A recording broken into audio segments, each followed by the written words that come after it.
चलिए दोस्तों, आज की बात शुरू करते हैं। हमने जब ये चैप्टर शुरू किया था इशू ऑफ शेयर कैपिटल, तो हमने थ्योरेटिकल पॉइंट ऑफ व्यू से पढ़ा था कि हम शेयर को दो तरीके से बेसिकली इशू कर सकते हैं। एक होता है issue of share for cash, और अब तक जो भी क्वेश्चन कर रहे थे या जो भी हमने पढ़ाई करी है वो हमने करा है issue of share for cash का। एक दूसरे तरीके से हम और शेयर को इशू कर सकते थे, वो मैंने बताया था कि issue of share for consideration other than cash. तो आज जो हम बात करने जा रहे हैं वो शेयर को हम इशू करना सीखेंगे, बदले में जो कंसिडरेशन होगा वो कैश के अदर देन कुछ होगा। तो इसके बारे में आज हमें सीखना है। आइए शुरू करते हैं। Issue of share consideration other than cash.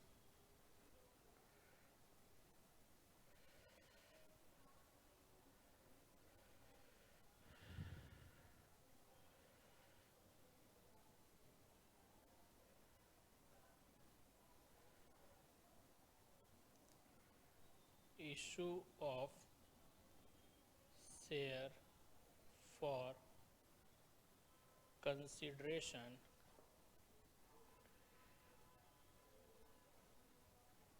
Other than cash.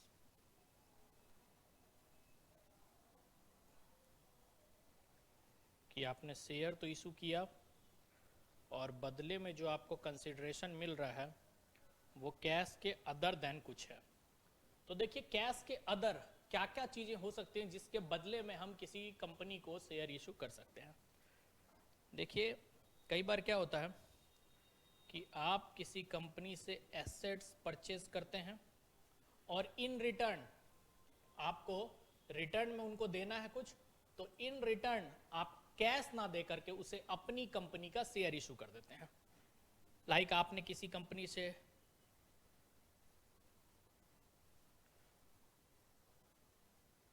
Machinery purchase करी और बदले में उसे अपने कंपनी का शेयर ऑफर कर दिया। आपने किसी से बिल्डिंग परचेज करी, बदले में उसे अपने कंपनी का शेयर इशू कर दिया। आपने किसी से प्लांट परचेज करा और बदले में क्या दे दिया, उसे अपनी कंपनी का शेयर दे दिया। तो इसे कहते हैं issue of share for assets, यानी कि कंसिडरेशन अदर देन कैश। कई बार क्या होता है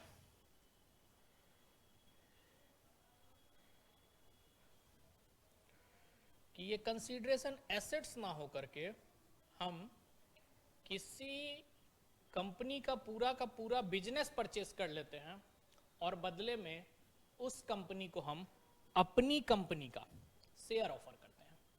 और ध्यान दीजिएगा कि जब हम किसी कंपनी का पूरा बिजनेस परचेस करेंगे तो उस बिजनेस में एसेट्स भी होगा और उस बिजनेस में लाइबिलिटीज भी होगी। और जब हम पूरा बिजनेस ले रहे हैं तो ये एसेट्स भी हमारा आज से और ये लाइबिलिटी भी आज से हमारी है। इसके बदले में आप शेयर इशू कर सकते हो। और अपने शेयर को इशू करने का तरीका होता है कि आप अपने बिजनेस के प्रमोटर्स को जिन्होंने आपके बिजनेस को इस्टेब्लिश किया, जिन्होंने आपके बिजनेस को स्टार्ट किया, उनकी इस जो भी उन्होंने हमारे बिजनेस को स्टार्ट करने में रोल प्ले किया, उसके बदले में हम उसे अपनी कंपनी का शेयर ऑफर करते हैं। और शेयर हम दे सकते हैं अपने अंडर राइटर्स को। अंडर राइटर्स क्या होता है पहले थोड़ा सा समझिए। आपने सबने सुना होगा कि मिनिमम सब्सक्रिप्शन का एक कॉन्सेप्ट है कि कोई भी कंपनी यदि शेयर इशू करने जा रही है पब्लिक को, तो उसका शेयर कम से कम 90% मार्केट में सब्सक्राइब होना चाहिए, तभी वो आगे शेयर को अलॉट कर सकती है या शेयर इशू कर सकती है। अब आपने इतना लंबा चौड़ा प्रोसेस किया और मान लीजिए आपका शेयर 90% सब्सक्राइब नहीं हुआ, तो सारा का सारा काम धरा का धरा रह जाएगा। जिस काम के कारण, जिस फंड को रेज करने के कारण आपने शेयर इशू करने के बारे में सोचा था, वो काम अब आपका नहीं हो पाएगा। तो इसके लिए क्या करती हैं कंपनियां, अंडर राइटर अपॉइंट कर लेती हैं। अंडर राइटर कौन होते हैं कि यदि 90% तक आपका शेयर सब्सक्राइब हो गया, अच्छी बात है, लेकिन यदि आपका सब्सक्रिप्शन 90% से कम होगा, तो जितना कम होगा वो ये अंडर राइटर आपके बदले में परचेस कर लेते हैं। तो ये अंडर राइटर एक तरह से क्या कर रहे हैं, आपका जो ये 90% का लीगल ऑब्लिगेशन आपके पास है उससे आपको राहत दिला रहे हैं। और इसके बदले में उनको हमें कमीशन देना होता है, जिसे हम कहते हैं अंडर राइटिंग कमीशन। ये कमीशन कई बार कैश में होता है, कई बार हो सकता है कि हम उन्हें भी अपनी कंपनी का शेयर ऑफर कर दें। तो हमें बेसिकली इन चारों केसेस में, यानी कि एसेट्स लेना, बदले में अपनी कंपनी का शेयर देना, किसी कंपनी का बिजनेस लेना और उस कंपनी को बदले में अपनी कंपनी का शेयर देना, प्रमोटर जिन्होंने बिजनेस स्टार्ट किया उन्हें कंपनी का शेयर ऑफर करना, और अंडरराइटर उन्हें अपनी कंपनी का शेयर ऑफर करना in consideration to their underwriting commission. ये हमें सीखना है issue of share for consideration other than cash के सेगमेंट में। तो आइए सबसे पहले हम चर्चा शुरू करते हैं, और अभी फिलहाल हम अपने कॉन्सेप्ट को लिमिट करते हैं issue of share for assets, यानी कि हमने किसी कंपनी का एसेट्स लिया और उस कंपनी से बदले में, उस कंपनी को बदले में हमने क्या दे दिया, अपनी कंपनी का शेयर। ठीक है, अब सुनिए, जब ये आप शेयर इशू करेंगे, जब ये शेयर आप इशू करेंगे तो शेयर कितने तरीके से इशू हो सकता है, दो तरीके से। चलिए उसकी चर्चा हम बाद में करते हैं। सबसे पहले आइए क्वेश्चन देखते हैं। क्वेश्चन नंबर 28 कह रहा है 2000 equity share of 10 each were issued to X Limited from whom assets of 25,000 were acquired। ये चलिए इस क्वेश्चन को भी थोड़ी देर के लिए छोड़िए। लेट्स सपोज कि एक कोई हमारी कंपनी है एक्स लिमिटेड, इसने परचेज किया machinery from Y limited for rupees 2 lakh, for rupees 2 lakh. In consideration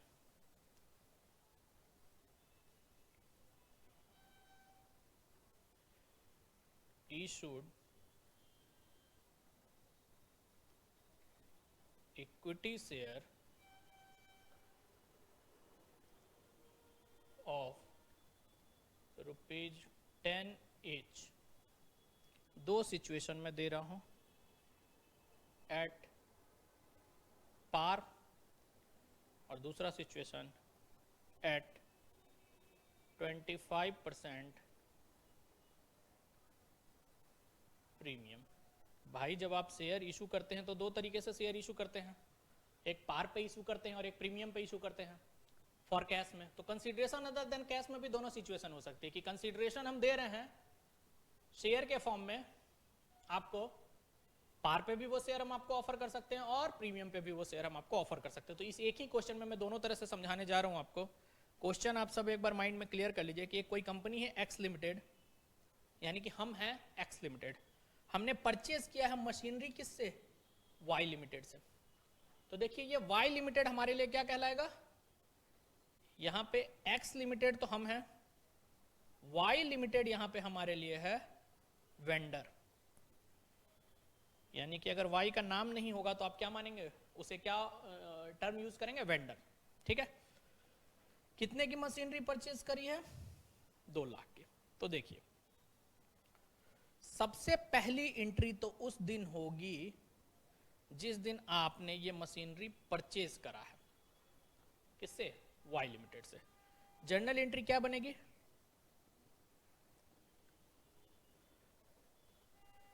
machinery account debit to Y limited account.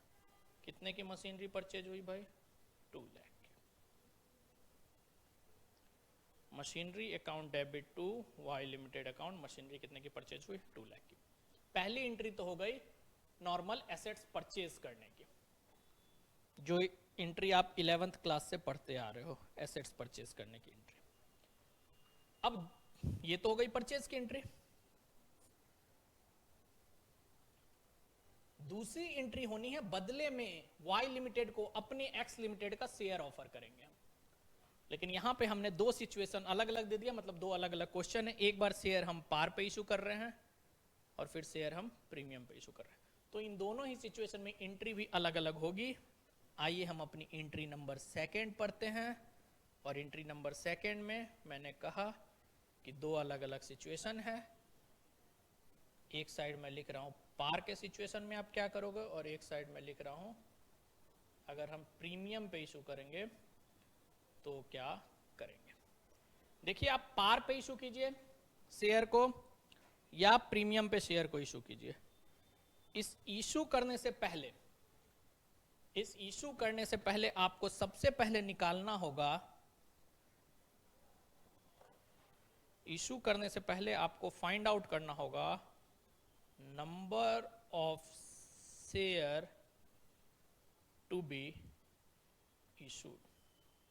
हमें कितना शेयर इशू करना होगा कंसिडरेशन में। और number of share to be issued निकालने के लिए आप कैसे निकालेंगे, तो जो भी बैलेंस पेमेंट होगा, बैलेंस पेमेंट को डिवाइड करेंगे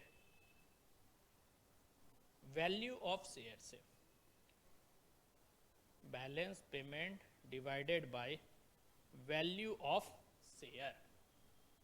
अब आइए, balance payment divided by value of share. और इस वैल्यू ऑफ शेयर का मतलब क्या है? देखिए, इस वैल्यू ऑफ शेयर का मतलब है फेस वैल्यू। इस वैल्यू ऑफ शेयर का मतलब है फेस वैल्यू ऑफ शेयर यदि आपने शेयर इशू किया है पार पे, यदि आपने शेयर इशू किया है पार पे। और इस वैल्यू ऑफ शेयर का मतलब है फेस वैल्यू प्लस प्रीमियम यदि आपने शेयर कैसे इशू किया है, प्रीमियम पे। यहां दोनों ही केस है, अभी ये समझ में आ जाएगा। वैल्यू ऑफ शेयर का मतलब है face value balance divided by face value, ठीक है। आइए, हमारे इस केस में मुझे कितना पेमेंट करना है वाई लिमिटेड को। हमने परचेज किया है 2 लाख रुपए का, तो हमें पेमेंट भी करना है 2 लाख का, क्योंकि कोई भी पेमेंट आपने कैश में नहीं किया है। तो देखिए, पार के केस में वैल्यू ऑफ शेयर क्या होगा, पार के केस में वैल्यू ऑफ शेयर क्या होगा, बैलेंस पेमेंट, ठीक है, डिवाइडेड बाय, सर आपने कहा फेस वैल्यू यदि पार का सिचुएशन। तो पहला सिचुएशन हमारा पार का है, पहला सिचुएशन हमारा पार का है। तो शेयर की फेस वैल्यू कितनी है, 10 रुपए। तो नंबर ऑफ शेयर कैसे निकलेगा, 2 लाख डिवाइडेड बाय 10, यानी कि आपको कितने शेयर इशू करने पड़ेंगे। यदि आप 20,000 शेयर वाई लिमिटेड को दे दोगे तो आपको अब कोई भी और पेमेंट इस मशीनरी के बदले करने की जरूरत नहीं है। लेकिन दूसरी जगह मैंने कहा वैल्यू ऑफ शेयर का मतलब है फेस वैल्यू प्लस प्रीमियम। यदि शेयर आपने कैसे इशू किया है, प्रीमियम पे, तो यहां पे हमने कैसे इशू किया है, 25% प्रीमियम पे। तो आइए प्रीमियम में भी देखते हैं कितना नंबर ऑफ शेयर इशू करना होगा।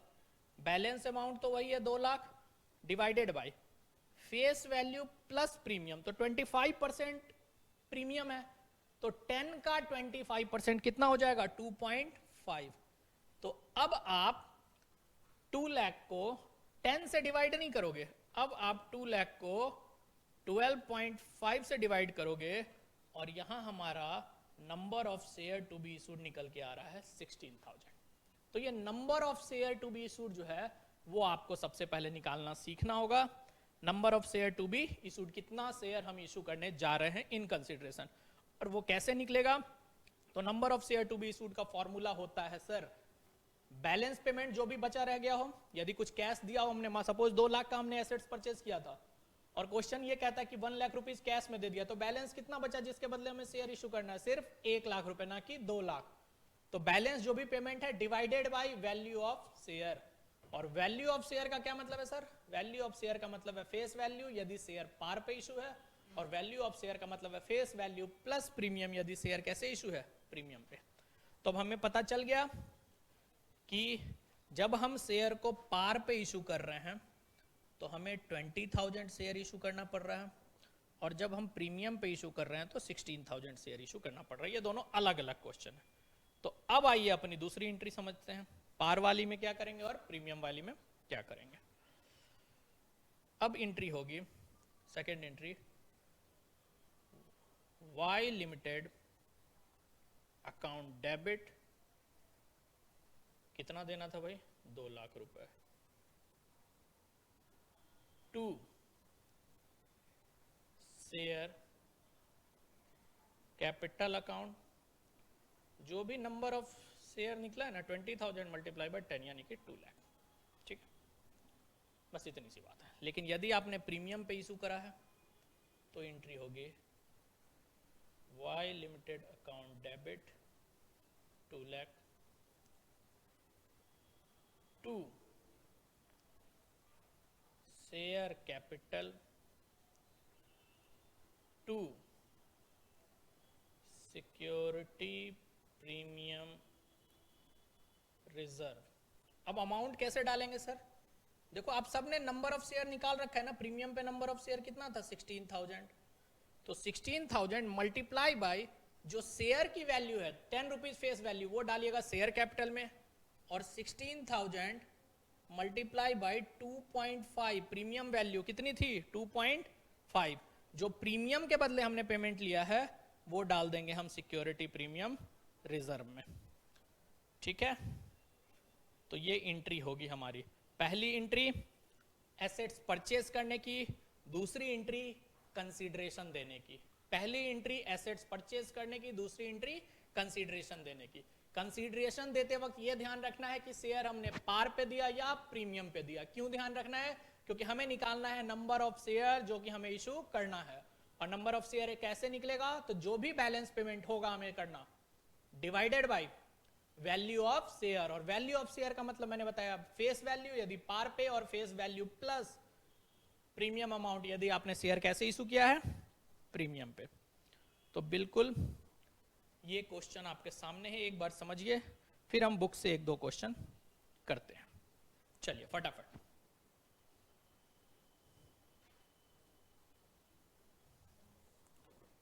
एक बार देख लीजिए इसे फटाफट स्क्रॉल करते हुए।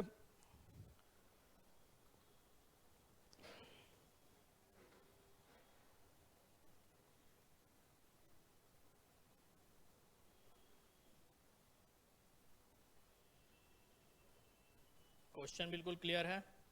हमारी कंपनी ने एसेट्स परचेज किया था वाई लिमिटेड से, कितने में 2 लाख में। तो सबसे पहले जैसे ही क्वेश्चन यहाँ पे एंड हो आप एसेट्स परचेज करने की एंट्री कर देंगे, assets account debit to vendor account. यहाँ एसेट्स मशीनरी थी तो हमने करा machinery account debit to, vendor का नाम है वाई लिमिटेड तो टू वाई लिमिटेड।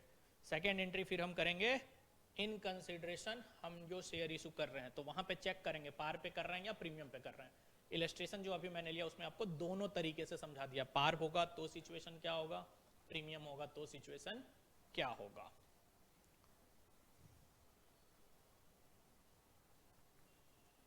चलिए ठीक है, अब आइए आगे बढ़ते हैं, और अब हम अपना एक क्वेश्चन देखते हैं। क्वेश्चन नंबर है 28। आइए हम सब करते हैं क्वेश्चन नंबर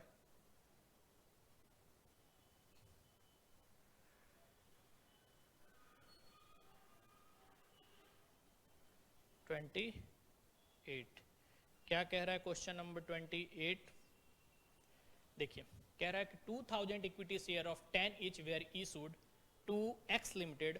आपने 2000 इक्विटी शेयर इशू किया है, 10 रुपए का एक शेयर है, किसे एक्स लिमिटेड को, फ्रॉम हुम एसेट्स ऑफ 25,000 वाज एक्वायर्ड। तो सबसे पहले एसेट्स आपने लिया है कितने का 25,000 का, तो सबसे पहले तो इसकी एंट्री कर लीजिए ना।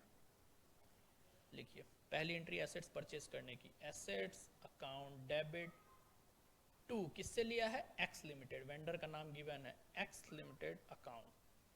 कितने का एसेट्स लिया है सर 25,000 का एसेट्स है, तो सबसे पहले तो एंट्री कर दीजिए assets account debit to X limited 25,000। ठीक है, X limited debit to, sorry assets account debit to X limited 25,000, पहली एंट्री।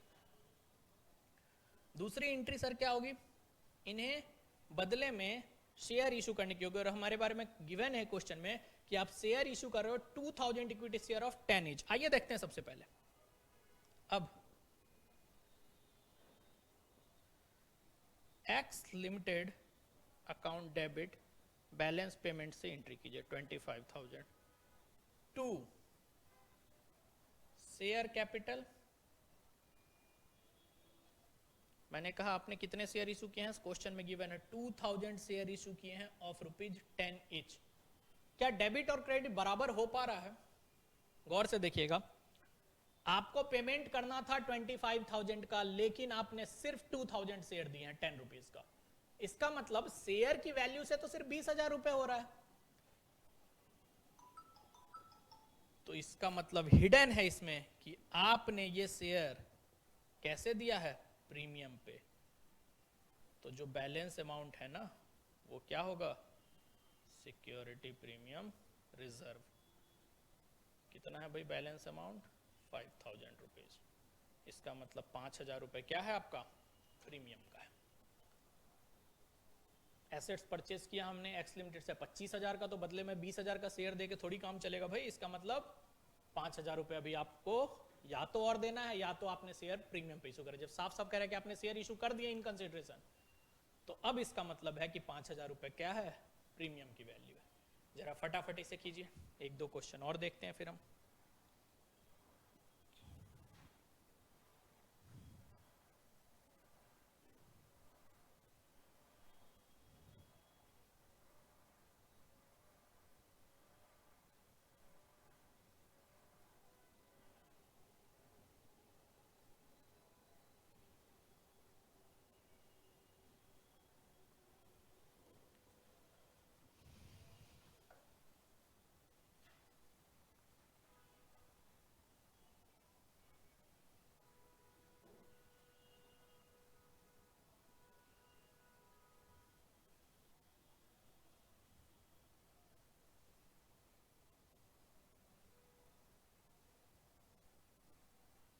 चलिए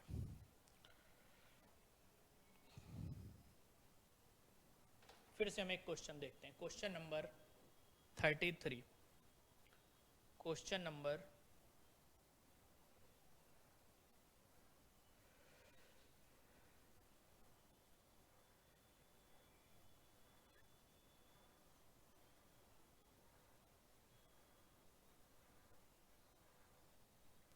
33।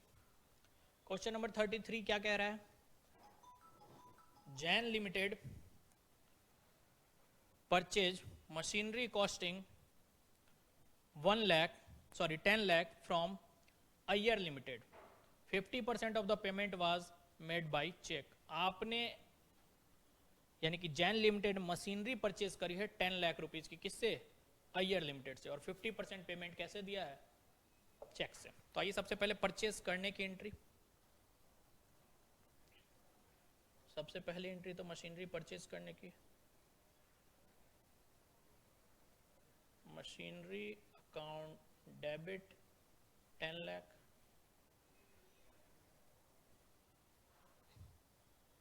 टू, ध्यान दीजिएगा 50% आप बैंक से पेमेंट कर रहे हो और 50% क्रेडिट है, मतलब उधार है।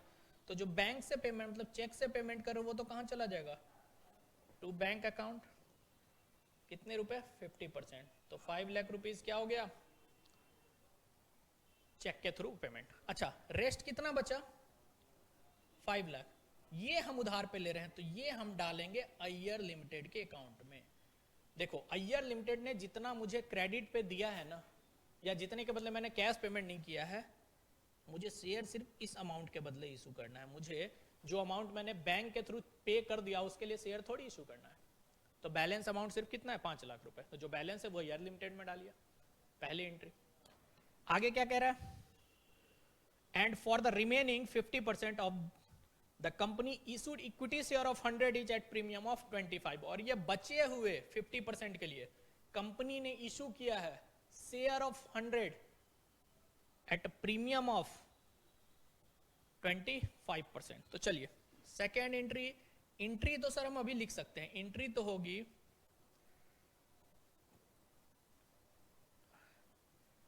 Higher limited account debit 5 lakh. 2, एक तो होगा सर शेयर कैपिटल अकाउंट और एक सर होगा सिक्योरिटी प्रीमियम अकाउंट, क्योंकि प्रीमियम भी है यहाँ पे। और ये कितना कितना अमाउंट होगा, इसके लिए आपको सबसे पहले निकालना होगा number of share to be issued. क्या निकालना पड़ेगा हमें? Number of share to be issued. और number of share to be issued निकालने का तरीका मैंने क्या बताया है?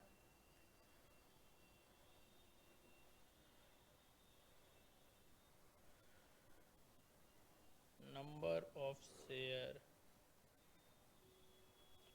टू बी इशूड, कितने शेयर आपको इशू करने पड़ेंगे, इसका तरीका है सर बैलेंस अमाउंट 5 लाख करना है मुझे, divided by value of share. Value का मतलब होता है फेस वैल्यू यदि पार पे हो, और फेस वैल्यू प्लस प्रीमियम यदि प्रीमियम पे हो। तो यहाँ 25% प्रीमियम है, तो 100 का 25% भी कितना होगा? 25। तो आइए जरा, इसका मतलब क्या? वो 5 लाख डिवाइडेड बाय 125। मुझे नंबर ऑफ शेयर कितने इशू करने पड़ेंगे? 4000। 4000 शेयर मुझे इशू करना पड़ेगा। अब मैं क्या करूंगा? 4000 शेयर इशू करना है तो 4000 मल्टीप्लाई बाई फेस वैल्यू 100 ये डालूंगा शेयर कैपिटल में, और 4000 मल्टीप्लाई बाय प्रीमियम वैल्यू ये डालूंगा मैं सिक्योरिटी प्रीमियम रिजर्व अकाउंट में। क्लियर है ये क्वेश्चन? फटाफट जरा बताइए, क्लियर है?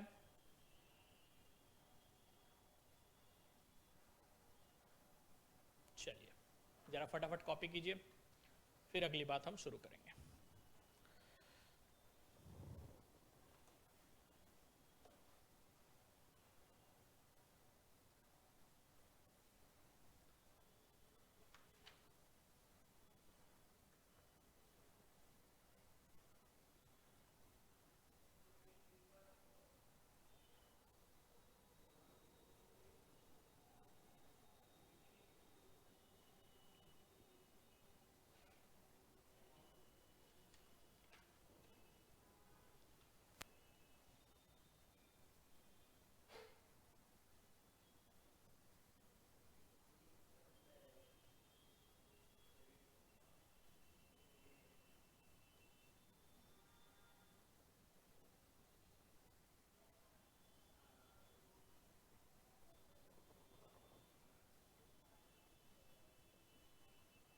हो गया? चलिए अब तक तो हमने सीखा कि हम शेयर इशू कर रहे थे और बदले में मुझे क्या मिल रहा था? शेयर इशू करने के बदले में हमें मिल रहा था सर एसेट्स। अब हम क्या कर रहे हैं? Issue of share in consideration to, अब हम क्या खरीदना? किसी का एग्जिस्टिंग बिजनेस खरीदने जा रहे हैं, पूरा का पूरा किसी का एग्जिस्टिंग बिजनेस खरीदने जा रहे हैं और बदले में हम उसे अपनी कंपनी का शेयर ऑफर कर रहे हैं।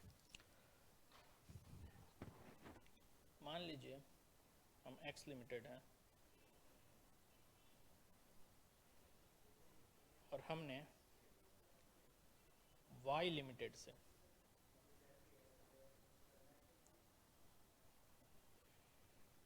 एक्वायर किया एसेट्स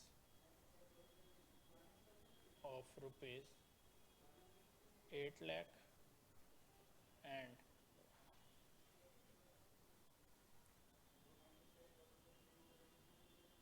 लाइबिलिटीज रुपीज 3 लाख। ठीक है, आपने 8 लाख रुपए का एसेट्स लिया और 3 लाख रुपए की लाइबिलिटी ली। तो बता सकते हैं फ्रॉम वाई लिमिटेड, तो बता सकते हैं आप वाई लिमिटेड को आपको कितना पेमेंट करना चाहिए। आपने 5 लाख का एसेट्स, सॉरी 8 लाख का एसेट्स लिया है, 3 लाख की लाइबिलिटी ली है, तो टोटल पेमेंट जो आप वाई लिमिटेड को करने जाएंगे वो कितना करेंगे, बताइए जरा सब लोग एक एक करके आंसर कीजिए कि हमें सर कितना पेमेंट करना चाहिए। हमें मतलब किसे, एक्स लिमिटेड को वाई लिमिटेड, एक्स लिमिटेड के द्वारा वाई लिमिटेड को कितना पेमेंट किया जाना चाहिए, बताइए।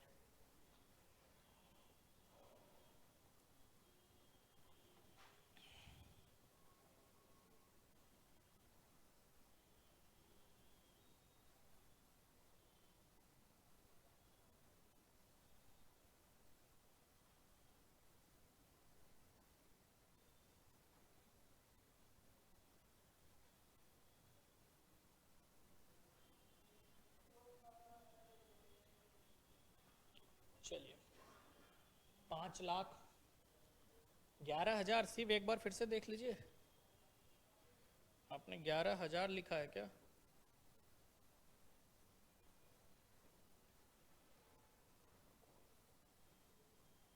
चलिए देखिए, एक्चुअल में जो हमें पेमेंट करना चाहिए ना, वो जो नेट एसेट्स हमारे पास आया है उसका पेमेंट करना चाहिए। और देखिए नेट एसेट्स का मतलब क्या होता है, एसेट्स माइनस लाइबिलिटीज। देखिए 8 लाख का एसेट्स आपने मुझे दिया, बिल्कुल अच्छी बात है, लेकिन 3 लाख की लाइबिलिटी भी तो दी है। लाइबिलिटी का मतलब क्या होता है, ये आपको पे करना पड़ेगा आज के बाद। तो 8 लाख का एसेट्स मिला, साथ में 3 लाख की क्या मिल गई, लाइबिलिटी मिली। तो भाई मैं आपको 11 लाख का पेमेंट थोड़ी करूंगा। 8 का आपने एसेट्स दिया, बहुत अच्छी बात है, अगर आप सिर्फ एसेट्स देते तो मैं आपको 8 का पेमेंट करता, लेकिन 3 का पेमेंट मुझे दूसरे को भी करना है ना। माल मिला मुझे 8 का, 3 का पेमेंट दूसरे को करना है, तो आपको कितना दूंगा मैं, सिर्फ 5 लाख रुपए। सिर्फ कितना दूंगा, 5 लाख रुपए। तो नेट एसेट्स मतलब क्या होता है, एसेट्स माइनस लाइबिलिटी।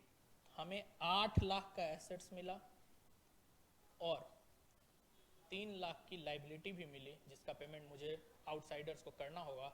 तो मैं आपको कितना दूंगा, सिर्फ 5 लाख। तभी तो भाई इस 8 लाख के एसेट्स के बदले 5 लाख मैंने आपको दिया, 3 लाख की मैंने आपकी लाइबिलिटी चुकाई और टोटल 8 लाख का एसेट्स मुझे मिला। ये तो हो गई नेट एसेट्स की बात, पहला कॉन्सेप्ट। दूसरा कॉन्सेप्ट हमें समझना है परचेज कंसीडरेशन। अब आप किसी भी फॉर्म में, चाहे कैश में हो सकता है, आप इसके बदले में उनको कैश दे सकते हो सकता है बदले में आपने शेयर दिया हो वाई लिमिटेड को, या बदले में डिवेंचर दिया हो,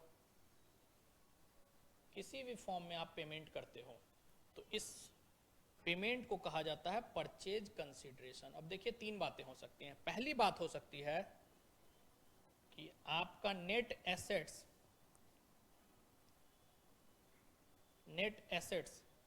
बराबर हो आपके परचेज कंसीडरेशन के। पीसी का मतलब क्या है, परचेज कंसीडरेशन। दूसरा सिचुएशन हो सकता है कि आपका नेट एसेट्स ज़्यादा हो आपके परचेज कंसीडरेशन से, और तीसरा सिचुएशन हो सकता है कि आपका नेट एसेट्स कम हो आपके परचेज कंसीडरेशन से। ये 3 सिचुएशन हो सकता है। नेट एसेट ज़्यादा हो, नेट एसेट्स बराबर हो। नेट एसेट्स यदि बराबर है आपके परचेज कंसीडरेशन से, तो ना तो आपको प्रॉफिट हो रहा है ना ही लॉस हो रहा है, फिर आपको ये चर्चा करनी ही नहीं है जो चर्चा हम करने जा रहे हैं। लेकिन जरा सोचिए कि आपको नेट एसेट्स मिला कितने का है, 5 लाख का।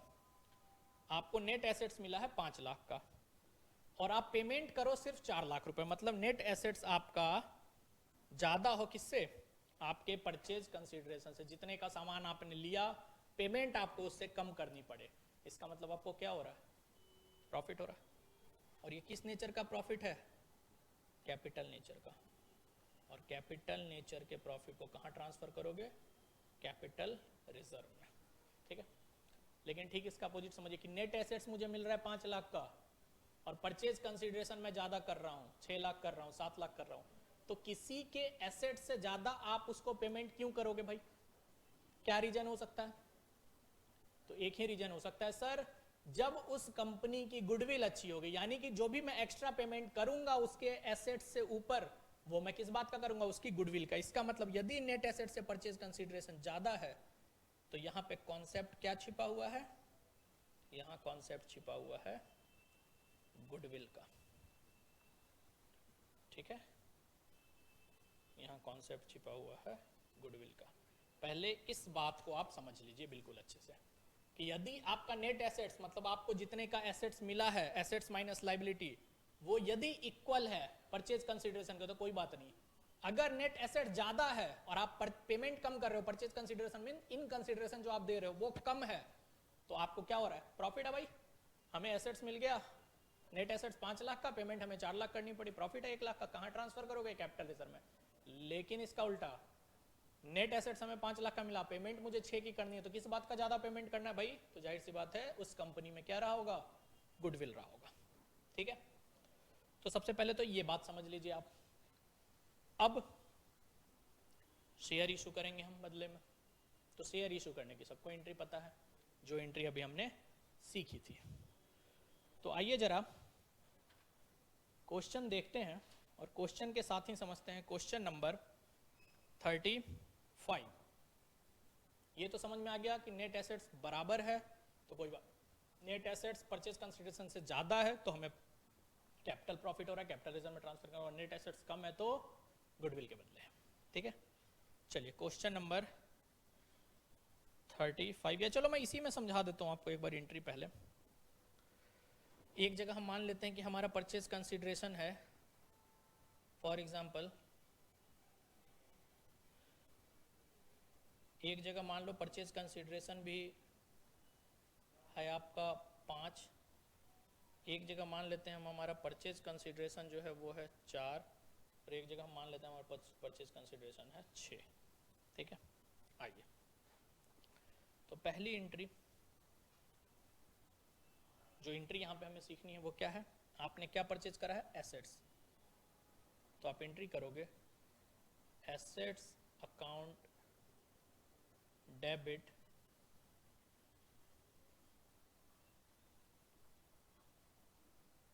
To liabilities account to vendor account. यहाँ वेंडर है, वेंडर का नाम गिवन है आपका वाई लिमिटेड, तो मैं वेंडर की जगह सीधा क्या लिखता हूँ? To Y limited. 3 सिचुएशन बताए ना मैंने, तीनों की एंट्री में अलग अलग करके बताता हूँ। एसेट्स हमने कितने का लिया था? 8 लाख का। लाइबिलिटी कितने की थी? 3 लाख की। ऐसे नहीं जमेगा। एसेट्स लिया था सर हमने 8 लाख का, लाइबिलिटी थी सर 3 लाख की, और इस क्वेश्चन में परचेज कंसीडरेशन था 5 लाख। ये फर्स्ट सिचुएशन है जहाँ पे पीसी कितना है हमारा? 5 लाख। दूसरा सिचुएशन क्या है? ये पीसी 5 वाला हो गया, यहाँ पे तो एंट्री ये होगी, कुछ भी हमें अलग से नहीं करना है। पीसी 4 है, आ जाओ जरा एंट्री करोगे एसेट्स डेबिट, कितने का एसेट्स है? 8 लाख का, टू लाइबिलिटी कितने की है? 3 लाख की, और टू वाई लिमिटेड को कितना दे रहे हो? देखो वाई लिमिटेड का गिवन है सर यहाँ 4 लाख दे रहे हैं, तो यहाँ कितना डालोगे? 4 लाख। अब देखो तो जरा, आपने एसेट्स लिया 8 लाख का और टोटल पेमेंट आपको कितना करना पड़ रहा है? सिर्फ 7 लाख। तो 8 लाख के एसेट्स के बदले टोटल 7 लाख का पेमेंट, मतलब 4 लाख का वाई लिमिटेड को और 3 लाख की आउटसाइडर लाइबिलिटी, तो 1 लाख का क्या हो गया? हमें प्रॉफिट हुआ। और उसे कहाँ ट्रांसफर करना है? कैपिटल रिजर्व में, तो 2 डालोगे कैपिटल रिजर्व 1 लाख रुपीज। अब यही थर्ड सिचुएशन समझो, पेमेंट कितने का? 6 लाख का, दिमाग में रखिएगा ये 6 लाख। एंट्री करोगे आप एसेट्स डेबिट अगेन वही एसेट्स की वैल्यू जो गिवन होगी क्वेश्चन में, जैसे इस क्वेश्चन में 8 लाख है, टू लाइबिलिटी जो वैल्यू गिवन है क्वेश्चन में 3 लाख है, टू वाई लिमिटेड। अब देखो वाई लिमिटेड को पेमेंट परचेज कंसिडरेशन भी गिवन है क्वेश्चन में, हमने एग्जांपल ले रखा है 6 लाख है। तो अब देखिए 8 के एसेट्स के बदले टोटल पेमेंट आपका कितना हो चुका है, 9। 6 लाख तो वेंडर को और 3 लाख लाइबिलिटी का पेमेंट। तो 8 के बदले 9 का पेमेंट आप क्यों कर रहे हो? जाहिर सी बात है कि वहां पे क्या है छिपा हुआ, गुडविल। तो उतना क्या करोगे आप, उतना गुडविल को डेबिट कर देंगे सर 1 लाख रुपए से। ये तीनों सिचुएशन है, ये तीनों सिचुएशन है कि परचेज कंसीडरेशन के बराबर हो तो क्या था, यहाँ सर हमारा परचेज कंसीडरेशन था 4 लाख, तो कैसे डील हुआ, और यहाँ परचेज कंसीडरेशन था सर हमारा 6 लाख, तो कैसे डील हुआ। ये तीनों सिचुएशन का मैंने अब आपको बताया। परचेज कंसीडरेशन 5 लाख, तो कैसे डील करोगे, परचेज कंसीडरेशन 4 लाख, तो कैसे डील करोगे, परचेज कंसीडरेशन 6 लाख, तो कैसे डील करोगे। ठीक है, क्लियर है भाई। ये एंट्री, पहली एंट्री। दूसरी एंट्री मुझे बतानी है, दूसरी तो शेयर इशू करने की एंट्री है, वो सबको आपको आता है कि पार पे इशू होगा या प्रीमियम पे इशू होगा। ये बैलेंस अमाउंट है, ये आपका बैलेंस अमाउंट गिवन है, इसे बैलेंस अमाउंट मान के और आपको नंबर ऑफ शेयर पहले निकालना होगा, फिर एंट्री करनी होगी, वो अभी हम क्वेश्चन में सीखेंगे। फिलहाल आप ये तीनों कॉन्सेप्ट समझ लीजिए कि परचेज कंसीडरेशन बराबर हो तो क्या, परचेज कंसीडरेशन ज़्यादा हो तो क्या है सर, और परचेज कंसीडरेशन कम हो तो क्या है। 2 मिनट का समय दे रहा हूँ, समझ लीजिए, कोई डाउट हो तो पूछ लीजिए।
चलिए क्वेश्चन किया जाए। क्वेश्चन नंबर हम देखते हैं 35।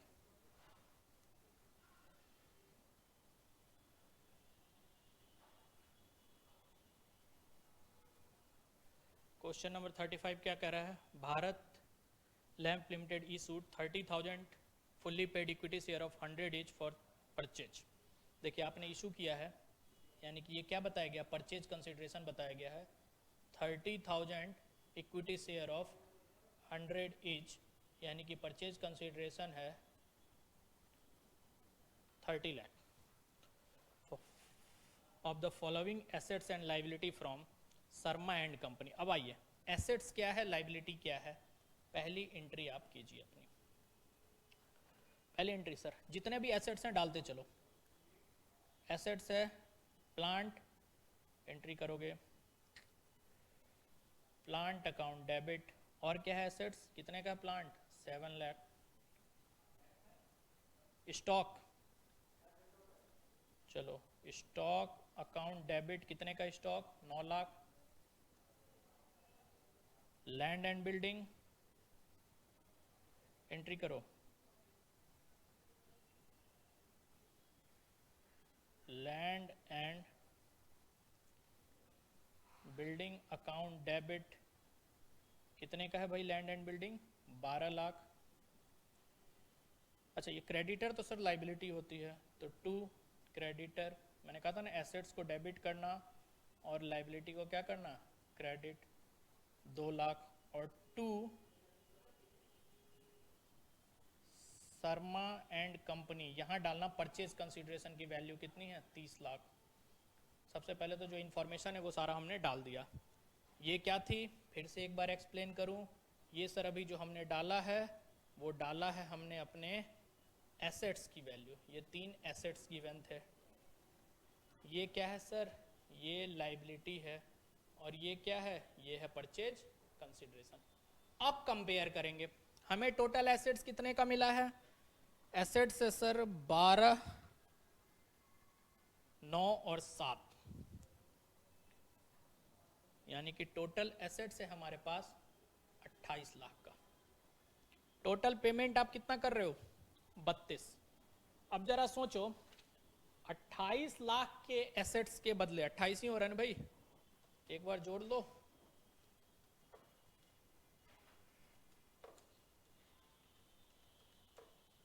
अट्ठाईस लाख के एसेट्स के बदले टोटल पेमेंट जो आपका हो रहा है 30 लाख तो शर्मा जी को दे रहे हो आप, और 2 लाख क्रेडिटर को भी चुका रहे हो।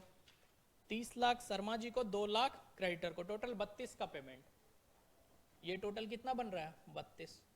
तो बताओ 28 के एसेट्स के बदले 32 का पेमेंट, तो 4 लाख का क्या है यहाँ पे, इसका मतलब है सर 4 लाख का जो है ना वो क्या होगा, गुडविल होगा। 4 लाख का क्या होगा, गुडविल होगा, तभी तो एसेट से ज्यादा का आप पेमेंट कर रहे हो। ये 4 कहाँ से आया गुडविल, बैलेंस देख लो ना, बैलेंस यदि डेबिट साइड है तो गुडविल है, और क्रेडिट साइड है तो कैपिटल रिजर्व में डालोगे। चलो एंट्री कर दो।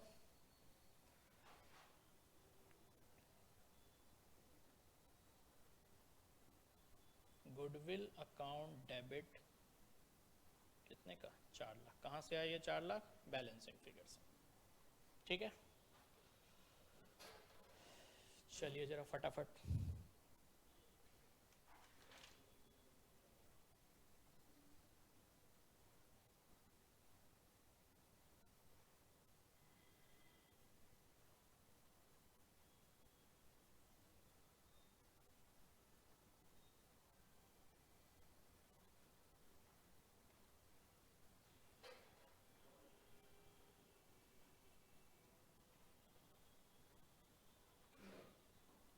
चलिए क्वेश्चन नंबर 35 हो गया।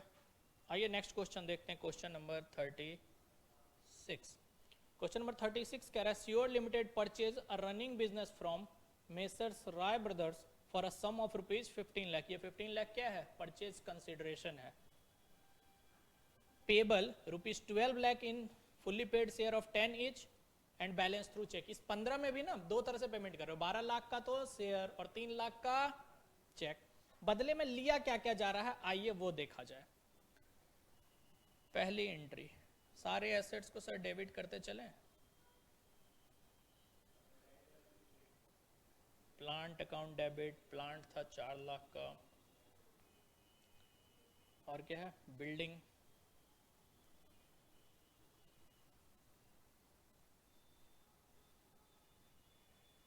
बिल्डिंग अकाउंट डेबिट कितने का है, बिल्डिंग भी है सर 4 लाख का, और क्या है, डेटर, ये भी एसेट्स है।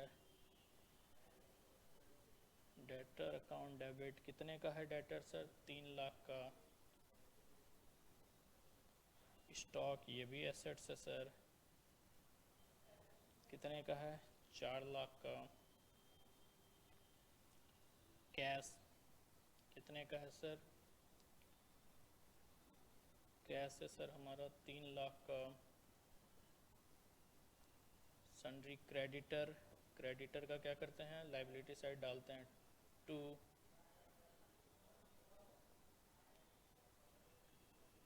क्रेडिटर है सर 3 लाख का। अच्छा, बैंक से भी हम पेमेंट कर रहे हैं, कितने का, बैंक से कर रहे हैं 3 लाख का, और शेयर इशू कर रहे हैं तो ये तो डालेंगे पार्टी के नाम पे, किस पे, मेसर्स राय को हमें कितना करना है, 12 लाख का, 12 लाख का पेमेंट करना है मुझे शेयर के थ्रू। तो देखो जरा एसेट्स कितने का आया, फिर से एक बार समझते हैं, एसेट्स कितने का आया,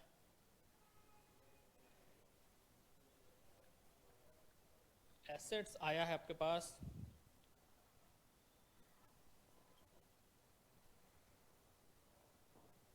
18 लाख का।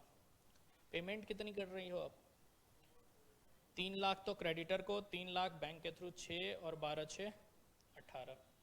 बताओ 18 के एसेट्स के बदले 18 का पेमेंट, तो क्या कोई गुडविल या कैपिटल रिजर्व है क्या इस क्वेश्चन में, नहीं है सर, बिल्कुल बराबर बात है।